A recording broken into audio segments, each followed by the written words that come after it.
All right, today I'm going to talk about AI for most of the podcast because there is a mania going on about this topic, and it really is a mania, and you got to watch out for it.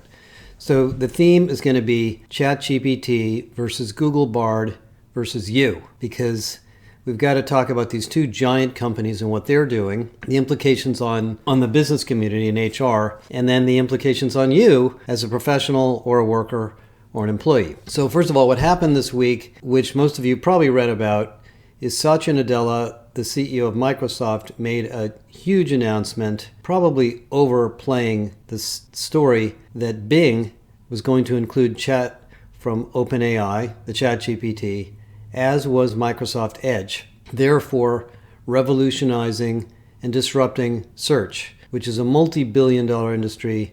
And the best I can see, Bing has 5% market share or something like that, pretty small. And he made a big point with the financial analysts that every percent of market share in search is worth something like $2 billion to Microsoft. Now, implicit in that, of course, is the idea that the chatbot connected to search is going to sell more advertising, which leads to all sorts of other things I want to mention. Anyway, it was a big deal for Microsoft. I'm a big fan of Microsoft. They're a great company. It's unfortunate that they have to partner with OpenAI to do this because OpenAI is not a very big company, but good for them. Google, on the other hand, is also doing some pretty cool stuff. This product called Bard, which did not get launched really very well, is actually very cool. I have played with it. I got access to it, and it is as good as ChatGPT, better in some respects from my opinion, just from my playing around, and just has not been launched yet. So stay tuned for that. Google also invested in Anthropic,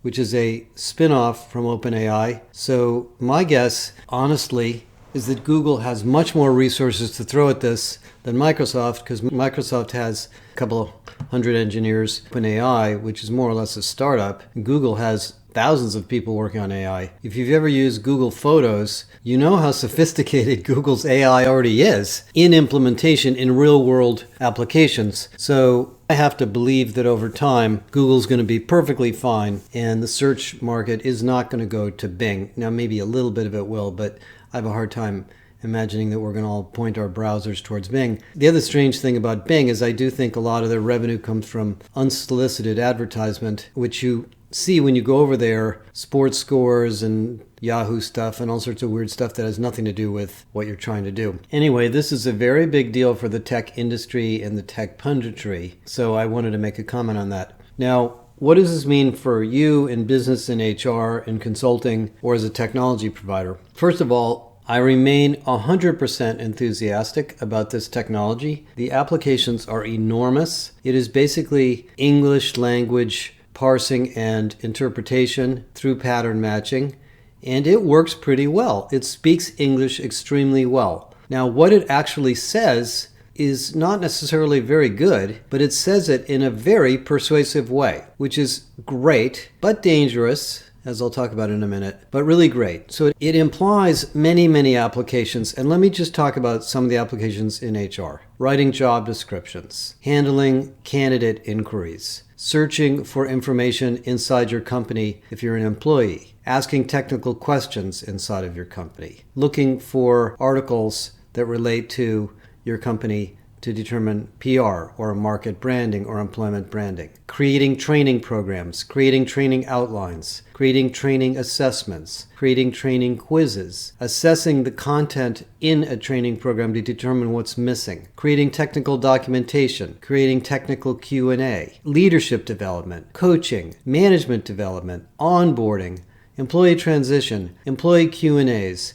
benefits administration and benefits questions, on and on and on. All of the service and advisory related things that we do in HR, many of them are dependent upon document databases and compliance data that we have written down. And we as humans incorporate that into our minds, and then we solve other people's problems by explaining it to them. This is exactly what this technology does. It's really, really good at that. And I've talked to quite a few vendors already that are working on this, and there's going to be some amazing things coming out. 2 points on the vendor market. First of all, if you're a vendor, you have to be looking at this because it's going to change the user and employee experience of everything you do. I'm not saying that we're all going to be chatting with our computers all day, because that's not exactly productive either. But if you look at how you use your phone and how you use Alexa and how you use other voice-enabled systems in your personal life, there's no reason why we can't do that at work. So obviously this will affect your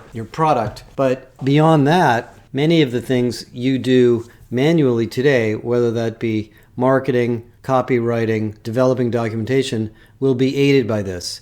Our editor here has already been playing around with it and found it was very helpful in producing content that was better laid out in some of our beautiful studies. I mean, this has only been a week and he's already found all sorts of cool things to do with it. So the second big topic I want to talk about a little bit to give you some sensitivity is the business around this. I don't believe, from my experience in tech, that this is a winner-take-all market. Not at all. Lambda and a lot of the code that Google has created, by the way, Google really is the source of most of this technology, has a lot of open source elements. So there are dozens of startups being funded, very high valuations already. And so the mania has already started. You know what happens when there's a mania?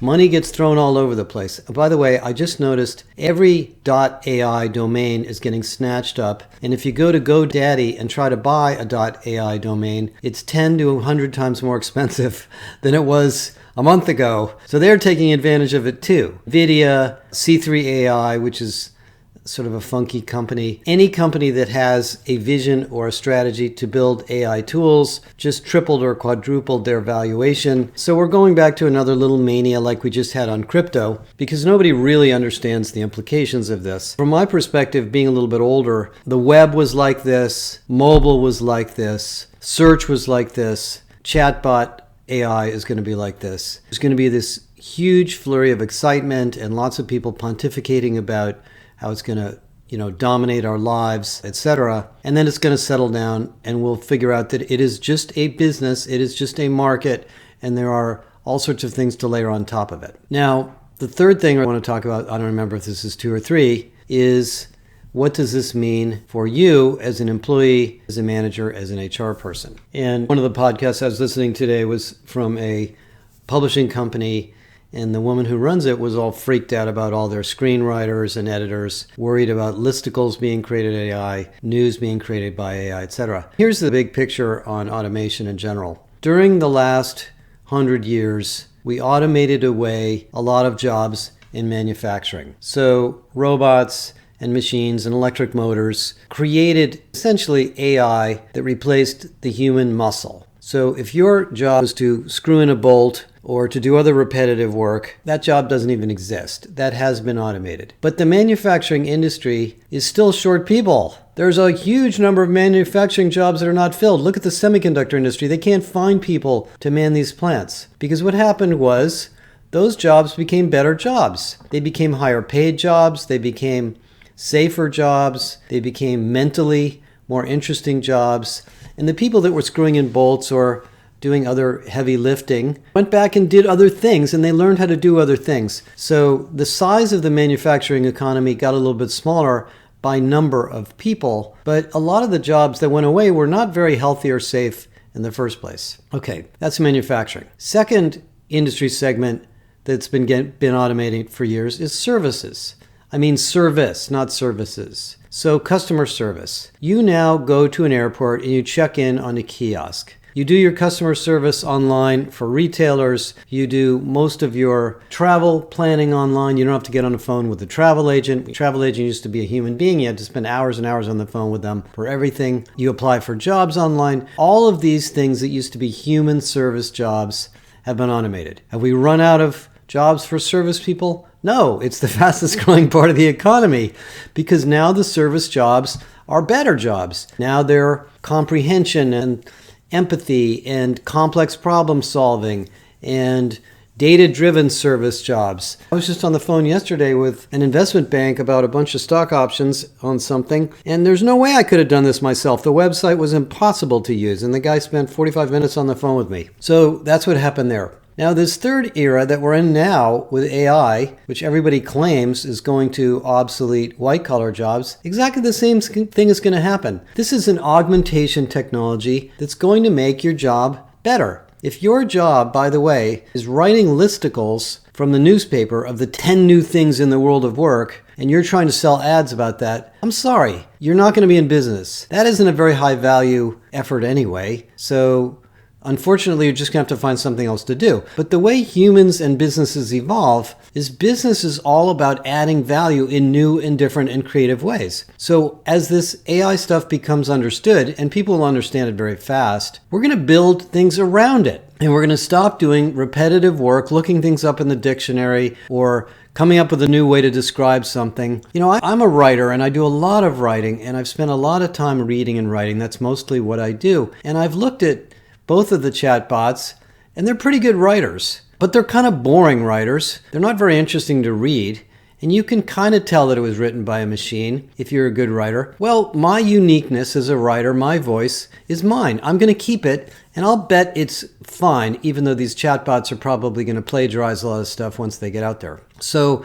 don't freak out about this. Think about this as the next great automation or augmentation tool for you to use to make your job better. Now, implicit in that statement is the hope that Google and Microsoft and the other vendors that are getting into this create open systems so that we can use these tools easily with the data and the content that we have. I think the enterprise search, enterprise analysis, enterprise interpretation of these systems is a much bigger business than the consumer applications. I mean, Bing and Google are chasing after this giant search advertising market, which is a very strange market, by the way. I'll talk about that in a minute. But think about the size of the market for corporations to use this technology inside of their companies. That is a big market too, and hopefully one of them goes after that, because that's certainly where I sit and where I know a lot of you sit. The next topic I want to talk about briefly is the implications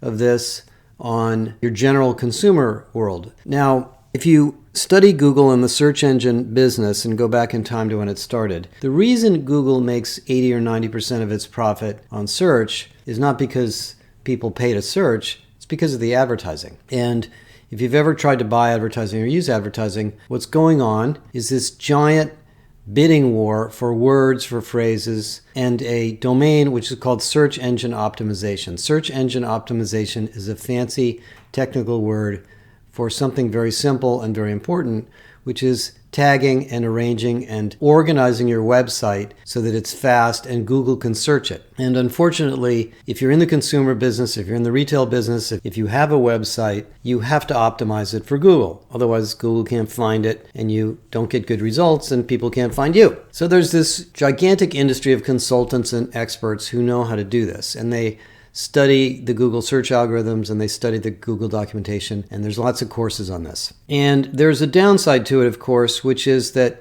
if you search for a recipe, or really if you search for health-related information too, you get a lot of junk, and sometimes unethical solution providers and vendors are very good at SEO. And so some of the hacked up content that you find when you click on the first couple of links in a search are not necessarily very reliable. They might be or they might not be. You can't tell. You have to learn it. So what we've all become very good at is scanning the list of search results and looking for the Mayo Clinic or looking for the New York Times or looking for the Wall Street Journal and skipping the junk that pops up because they paid a lot for advertising. That is the nature of the Google advertising business. I don't know if you like it or not. There's obviously some downsides to it, but that's the way it works. Well, now apply chat to this. We have the same exact industry about to be created where everybody who has content or is selling something, which is basically every company and every business and every individual, is going to have to optimize itself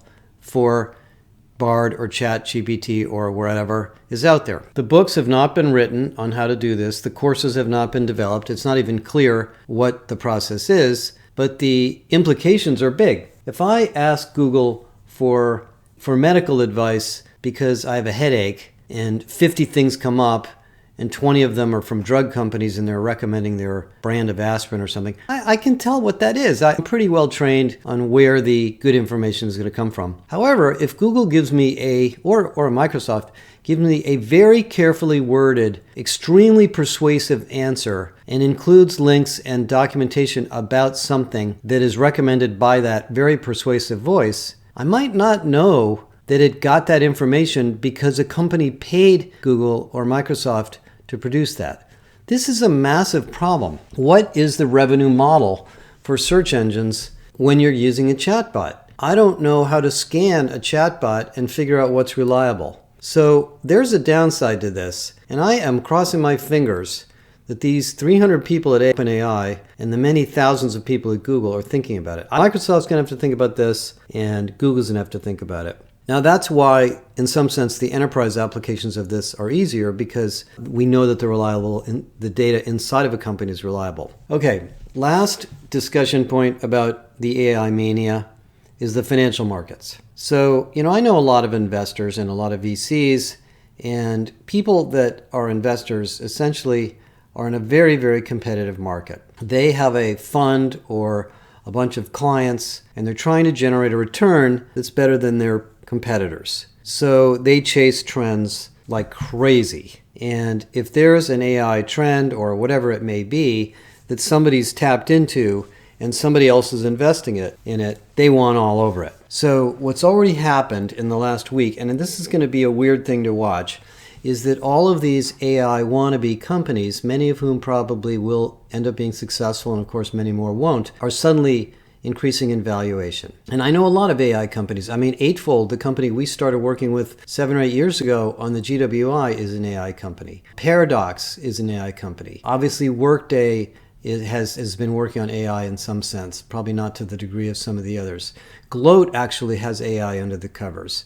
So investors are going to be searching around for these companies, and they're going to be telling you, as a consumer, as a buyer, as an HR person, which ones are the best. My suggestion on this is I wouldn't pay too much attention to investors yet. They're going to be chasing this in a frenzy before a lot of these things are proven. The real success here is the domain expertise and the focus of the solution providers. Because AI is a massive topic, and many of the nuances of how it works have to do with the domain. I talked about Paradox in one of the podcasts I did earlier. Paradox, by only focusing on recruiting, has built a very, very successful chatbot. I think a leadership development chatbot would be very different from a recruiting chatbot. I think a technical support chatbot will be very different, obviously, from a training chatbot, et cetera, et cetera, et cetera. So you may find investors hawking something that they think is really cool that they're getting behind. But over time, this is going to turn into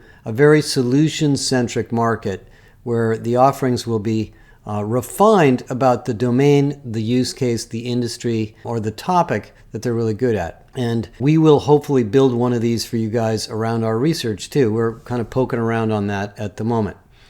So that's about it. This has been 20 minutes. There were just so many things to talk about. I wanted to get this out there as a follow-up. One more point. If you are a vendor and you are working on an AI implementation, please contact us, because we are actually talking to lots and lots of vendors just to get a sense of what you're working on so we can explain it to the HR community. And we will not obviously steal any of your ideas or tell anybody about something that you don't want other people to know. But if you're working on something that's interesting to you that you would like other people to know, please let us know, and we will be happy to help you communicate that. Thank you.